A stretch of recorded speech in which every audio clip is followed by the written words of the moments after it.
Hello dear learners, today we will try to know more about the great movement called the Renaissance. In order to evolve as a fine human being, one has to experience the different phases of life, the society we live in, the culture, our own maturity levels to understand the subtle aspects of life, the outlook towards life and self matter a lot. These experiences ignite the learning process which at times is in a dormant stage. Italy experienced similar changes and became a platform where a great movement that emphasized on learning and created awareness among the writers. The writers in turn tried to educate people by highlighting the importance of learning through their literary works. Renaissance, a movement which marked the significance of learning, made its beginning in Italy in the 14th century. A rebirth of learning that inspired people to explore intellectual and geographical horizons with special focus on classical antiquity. Both kinds of discovery resulted in changes of tremendous import for the Western civilization. This period can also be described as a cultural and artistic movement. The beginning of the Renaissance is dated as 1485, when Battle of Bosworth Field put an end to Wars of Roses and inaugurated the Tudor dynasty. The impact of thought, style and the changed outlook was slow, and the second half of the 16th century is usually regarded as the height of English Renaissance. Now, let us try to understand what the objectives of this great movement were. And I am sure by the end of this session, you will be able to list out the characteristic traits of Renaissance movement, describe it as a cultural and artistic movement, and critically analyze the major issues of the movement and throw light on element of humanism that earmarked the movement. Let us quickly summarize what this great movement consisted of or was made up of. This lesson summarizes the significant characteristics of the golden era of learning called the Renaissance. It introduces the reader to a lofty movement that brought about the drastic change in the outlook of people of Italy towards life. Their quest for learning became so intense that they moved away from the passive and gloomy literature of Middle Ages and tried to embrace modern active life that gave some meaning to their jest and exploration. The major issues that manifested during Renaissance reflected the evolved culture, appetite for exploration and enthusiasm to create new literature. The era also showed that people did not completely move away from certain practices of Middle Ages and tried to continue along with the new ideas. The pragmatic approach and the passion to reform society were the hallmarks of Renaissance. The word Renaissance can be construed as rebirth. Italy became the Rome of Renaissance. The movement brought in a refined change in the outlook among the people of Italy towards life and learning. The inquiring minds became active and the zest for exploring intellectual and geographical dimension was at its peak. Renaissance thinkers showed immense interest in classical antiquity, and there was a deviation from gloomy literature of the Middle Ages. Petrarch and Boccaccio were among the earliest of the humanists, and their work is described as the dawn of Renaissance. The great scientists like Copernicus attempted to prove that the sun was the center point of the planetary system and tried to unearth the mysterious layers of the ignorant world. In religion, people like John Wycliffe, John Huss in Bohemia, that is modern Czechoslovakia, and Martin Luther fought against the evils of the church and the papal authority.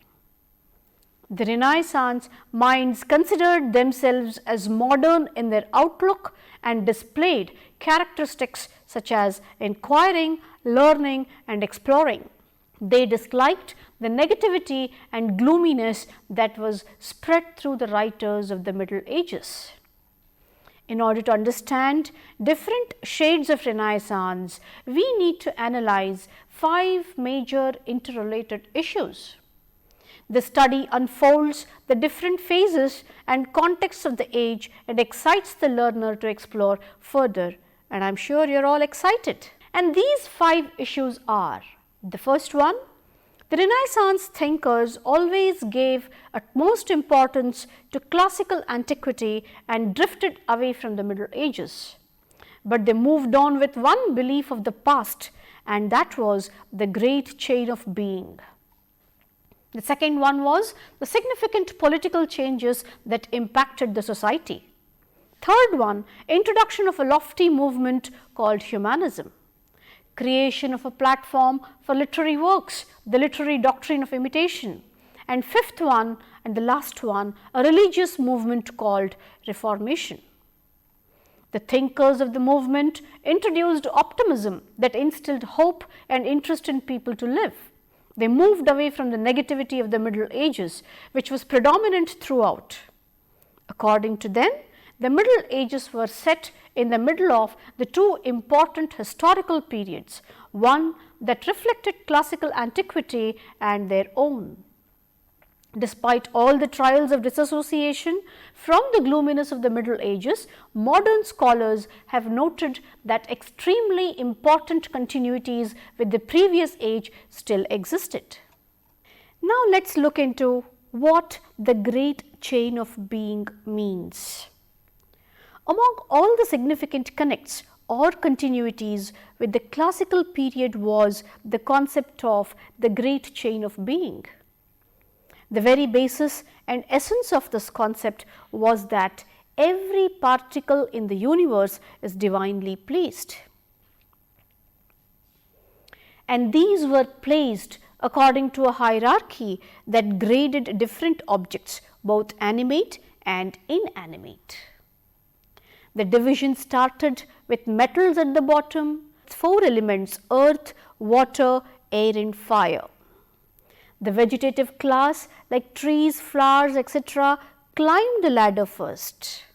Then came animals, followed by humans and angels. The highest position was occupied by God. The ranking was accurate and apt at all levels and segments, that is from lower to higher. The most beautiful aspect of this concept was independence with universal interdependence. Freedom gets its meaning and essence and momentum from interdependence. According to the thinkers of the Renaissance, humans represented the microcosm and the 4 elements of the universe represented the macrocosm. The microcosm, though apart, looks complete, a structure that appears perfect. But actually it is not and is still a part of whole, that is macrocosm. The humans who represent the microcosm have elements of the macrocosm, that is earth, water, air, fire. These 4 substances housed in the human body are called humors, a perfect example of interdependence, a significant principle of nature. How beautiful the definition of interdependence is.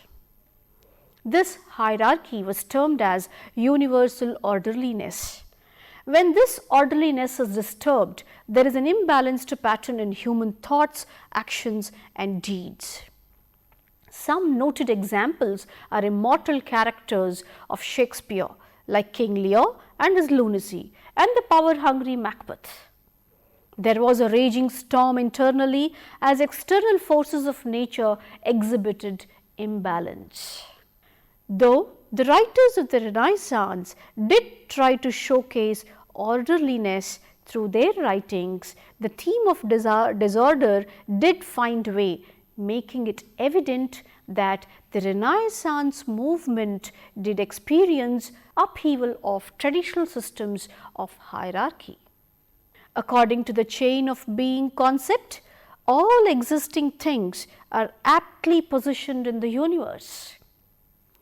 Any deviation from the divine order was to betray one's own nature, thus creating imbalances between the self and the outside world. This also gives us a very strong message that how important it is to understand our own self. Some other writers of the Renaissance were also fascinated by the imagination of superhuman powers as depicted by Christopher Marlowe in Dr. Faustus.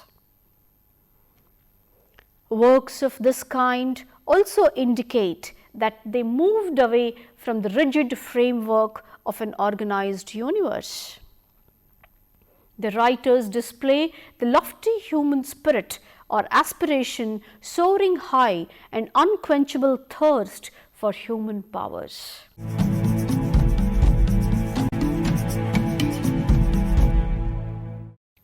Look at the huge dimensions of human mind.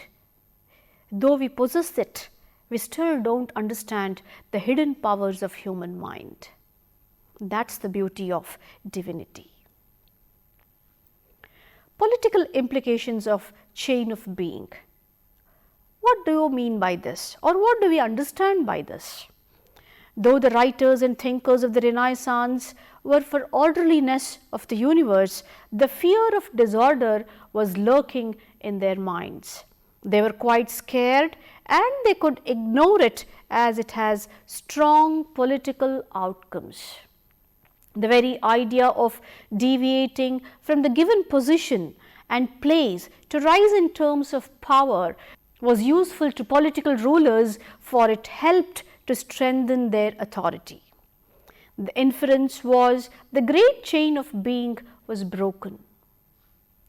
It was a sin against Almighty according to the doctrine of correspondences, wherever rulers claim to rule by divine right. To put in simple words, whenever and wherever a sin was committed, there were cosmic disturbances. This notion was quite popular before Halley's theory about periodic orbits, comets as well as meteors were thought to be disorderly heavenly bodies. Renaissance brought a positive change in putting an end to feudalism, the medieval form of political organization. It made people realize that there was a need for fair and strong political rule, and very effectively established central government both in the north and in the south. National monarchies gained strong foothold in the political world, headed by kings, especially in England and France. Wealthy oligarchic families came to power in Italy and headed the territorial city-states, a government ruled by small body of individuals. This change also indicated that it was akin to the concept of the great chain of being. This was a principle that guided the rulers for long and described the ideals of great rulers.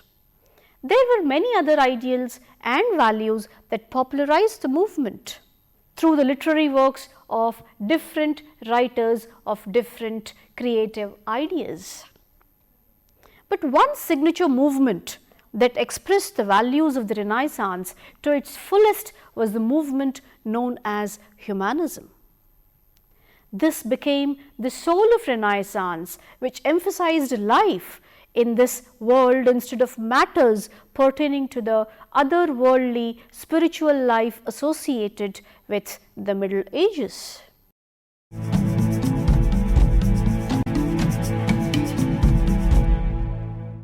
Now let us try to look into the details of what humanism is.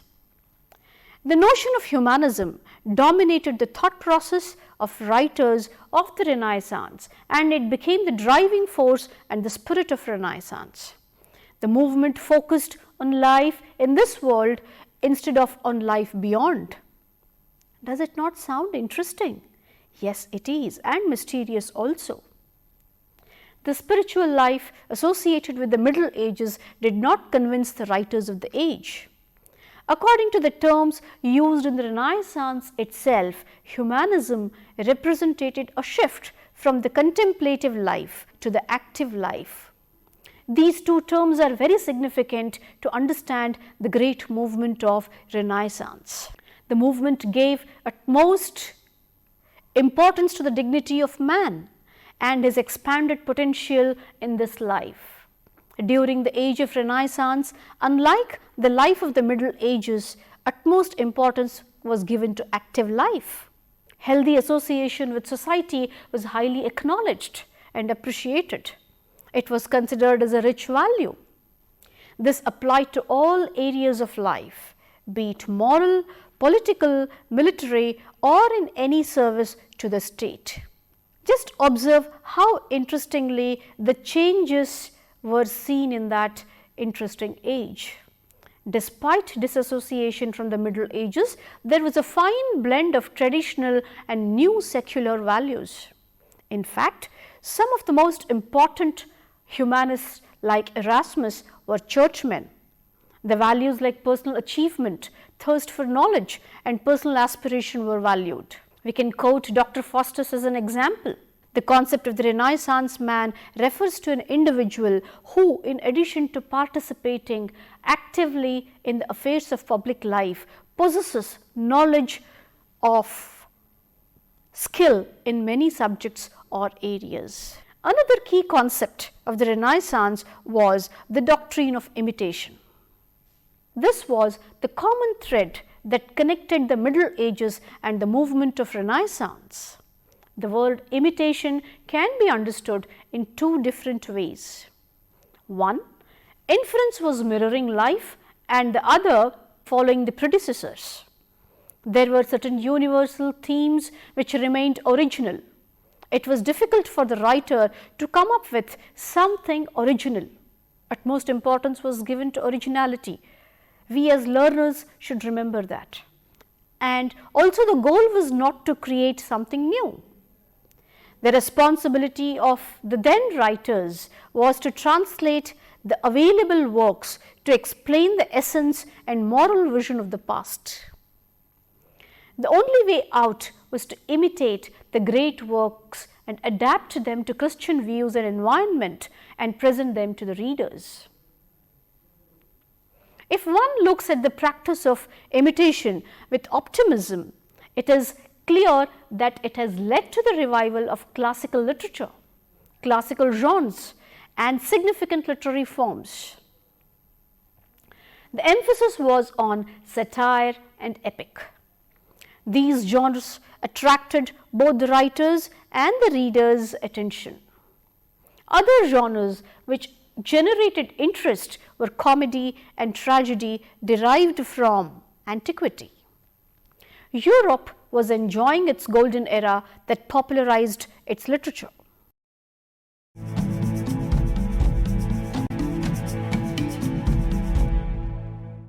The Reformation and literary ramifications. Well, another interesting issue that impacted the great movement. The Renaissance took the form of a revolution, especially in the sphere of religion. This streak of revolution was called Reformation. A dangerous mix of the questioning spirit combined with the people's repulsion with the evils of the church and clergy led to the denial of papal authority and the formation of nation states. Though the Protestants and the Catholics were humanists, they seemed to reject the medieval form of Christianity. A 16th century German monk, Martin Luther, raised his voice against church corruption. A similar kind of satiric strokes found their way into Chaucer's Canterbury Tales. These developments reflect the pragmatic and modern outlook of society. The concept of humanism had already found a strong foothold in the society. The impact was immense and was evident in every activity of the age. There were also Catholics like Erasmus, a Dutchman of Rotterdam, who wanted to bring changes in the church from within. But Martin Luther's deviation from the church policy and his disagreement with fundamental doctrines of the church forced him to move away from the church along with his followers in protest, and they were called Protestants. Among the most important tenets of Protestants were the rejection of papal authority and the priests of the church to mediate between humans and the God. Finally, there was realization, awareness among people and the writers of then society. People strictly believed that churches do not have power to grant salvation. It is the element of divinity that is found in the individual and his or her good deeds that will ensure what? Salvation. This claim of the church to grant salvation to individuals was understood as exploitation. Some Protestants believed to the extent that humans have stooped down to such an extent that they do not deserve a divine grace called salvation. Just observe how much importance was given to this concept of salvation or idea called salvation. The literary ramifications during this period were also worth analyzing. They impacted the writers and thinkers of the great movement. Two consequences that stand out as very important speak volumes about the way the literary world was affected. The first one was the rejection of the authority of the church, and the Bible was considered as the ultimate authority. This shows that people slowly started believing in spiritual nature of the world. The second was the need for translating the Bible into the vernacular languages which caught the attention of general public. The initiative was taken to translate and make it available to laymen. Oh, that was a yeoman service done by the writers of that age. At the same time, some Protestants also argued and stressed the need to understand the Bible written in its original languages, Hebrew and Greek, so that it could be properly translated. So, the efforts to create awareness among laymen began. The Catholics wanted to preserve it in Latin. Thus, the Bible became a renewed source of literary inspiration both in form and matter. It also became a rich source to study symbols.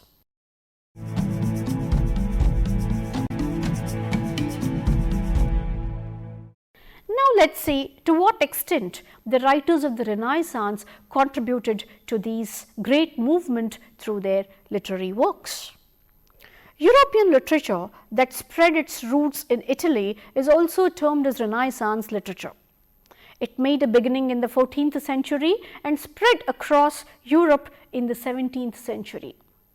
The printing press by Johannes Gutenberg was a boon to the local authors who preferred to write in vernacular rather than Greek or Latin.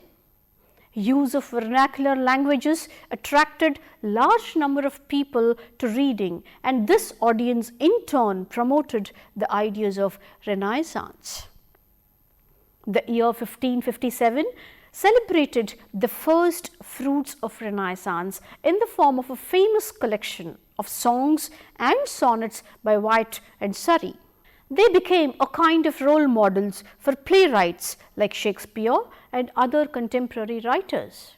Tottle's Miscellany, named after its publishers, also found its way to popularity. English prose also gained popularity during the Renaissance period and was used in various fields like history, politics, education, sermons, religions, controversies, and above all, translation of the Bible. Well, the printing press was a great boon and it was a blessing in disguise. People took to reading. They showed interest in learning. The pioneers who adopted prose writing were humanists, and they were divided into three groups. The first group was called as the Oxford humanists, the second the educationists, and the third translators of the Bible. Thomas More wrote Utopia in Latin in 1516 and contributed as an Oxford humanist. A new era started in 1579 with Edward Spencer's Shepherd's Calendar, and his Fairy Queen reigned supreme as a masterpiece. The poem and the drama became popular forms during the Renaissance. Milton's Paradise Lost and Sir Philip Sidney's Astrophel and Stella, Apology for Poetry, and Arcadia added their grandeur to the world of English literature. It was a royal treat to the readers. Though morality as a tool was the focal point for the humanists for their own purpose early in the 16th century, it manifested in its fullest form in 1550, and the classics influenced English drama completely. The first English comedy was Ralph Roister Doister by Nicholas Udall, headmaster of Eton. The huge canvas of English literature was painted with variety of colors. Apart from the individual forms, there was a medley of two or more forms. What are they? Morality, interlude, history, romance, classical tragedy, farce, etc. Look at the creativity, look at the variety of forms that made Renaissance a rich movement. However, the Renaissance writers and thinkers provided a field of exercise for the national dramatic genius who made the great outbursts of Elizabethan drama in Shakespeare and others possible.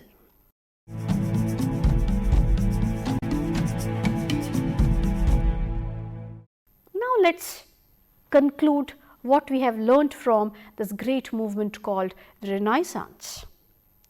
The movement of Renaissance created awareness among people of the 14th century.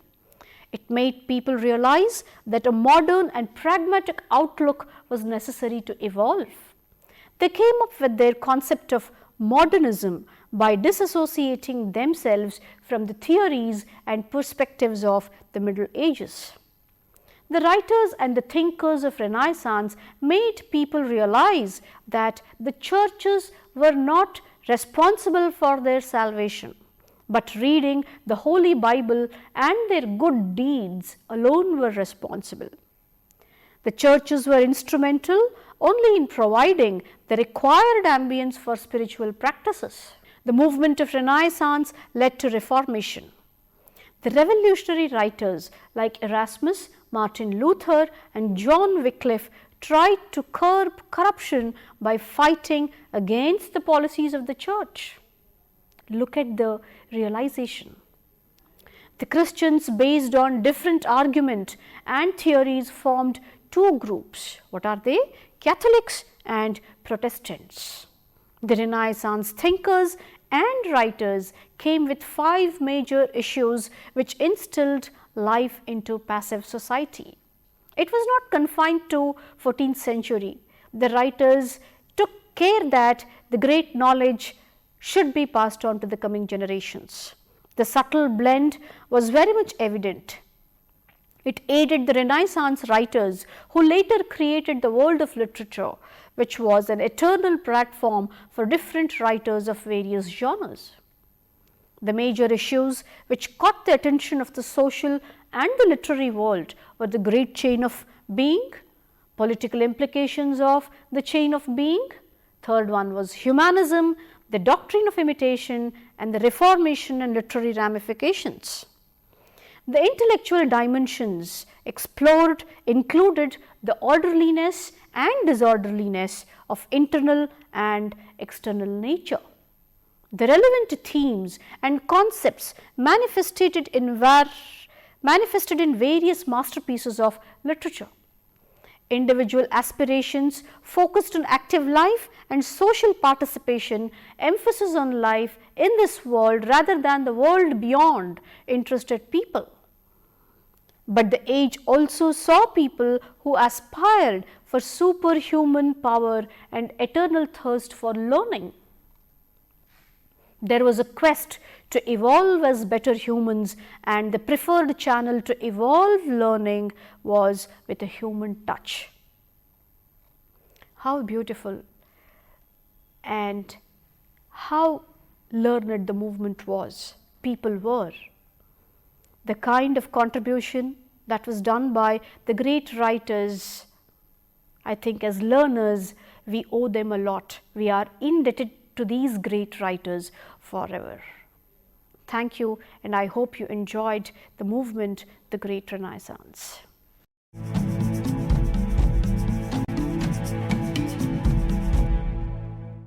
Now let's conclude what we have learned from this great movement called the Renaissance. The movement of Renaissance created awareness among people of the 14th century. It made people realize that a modern and pragmatic outlook was necessary to evolve. They came up with their concept of modernism by disassociating themselves from the theories and perspectives of the Middle Ages. The writers and the thinkers of Renaissance made people realize that the churches were not responsible for their salvation, but reading the Holy Bible and their good deeds alone were responsible. The churches were instrumental only in providing the required ambience for spiritual practices. The movement of Renaissance led to Reformation. The revolutionary writers like Erasmus, Martin Luther, and John Wycliffe tried to curb corruption by fighting against the policies of the church. Look at the realization. The Christians, based on different argument and theories, formed two groups. What are they? Catholics and Protestants. The Renaissance thinkers and writers came with 5 major issues which instilled life into passive society. It was not confined to 14th century. The writers took care that the great knowledge should be passed on to the coming generations. The subtle blend was very much evident. It aided the Renaissance writers who later created the world of literature, which was an eternal platform for different writers of various genres. The major issues which caught the attention of the social and the literary world were the great chain of being, political implications of the chain of being. Third one was humanism, the doctrine of imitation, and the Reformation and literary ramifications. The intellectual dimensions explored included the orderliness and disorderliness of internal and external nature. The relevant themes and concepts manifested in various masterpieces of literature. Individual aspirations focused on active life and social participation, emphasis on life in this world rather than the world beyond interested people. But the age also saw people who aspired for superhuman power and eternal thirst for learning. There was a quest to evolve as better humans, and the preferred channel to evolve learning was with a human touch. How beautiful and how learned the movement was, people were. The kind of contribution that was done by the great writers, I think as learners, we owe them a lot. We are indebted to these great writers forever. Thank you, and I hope you enjoyed the movement, the Great Renaissance.